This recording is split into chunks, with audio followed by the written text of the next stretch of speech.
มีไผเคยกินเมนูนี้บ่เมนูเอาะไก่ใส่หน่อไม้ส้มแล้วก็ใส่ข้าวเบื่อเหลือง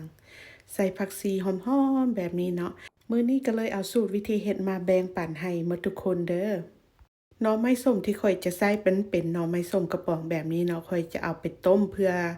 ลดความส้มกับความเค็มมันนะเพราะว่ามันเค็มต้มประมาณ10นาทีหลังจากนั้นก็เอาไปล้างน้ำสะอาดแล้วก็พักเมี่ยนส่วนเครื่องที่จะใส่มีหมักเพชรหัวข่า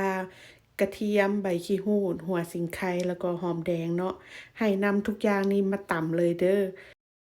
ข้อยสิตำบ่มูนหลายเนาะตำพอหยาบๆแล้วก็แล้วหั้นนะถ้ามันไผบ่อยากตำสามารถเอาไปบดได้เด้อ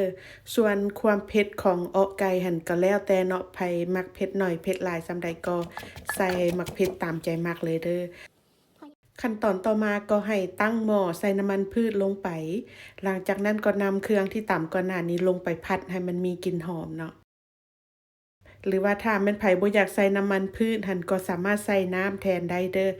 ผัดไปให้มันมีกลิ่นหอมหลังจากนั้นจึงใส่ไก่ลงไปเนาะเมนูนี้ใส่ไก่หยังเฮ็ดก็ได้เด้อบ่ว่าสิเป็นไก่ลาดไก่พันธุ์ก็ได้เนาะถ้ามันไผมีไก่ลาดนี่ก็แฮงแซ่บเนาะ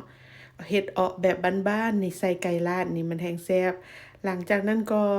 คั่วให้ไก่สุกประมาณ50% 60%เนาะหลังจากนั้นก็ปรุงรสชาติด้วยเกลือครึ่งบวงกาแฟ แป้งนัว1บวงกาแฟคะน้อ1บวงแกงปลาแดก2บวงแกง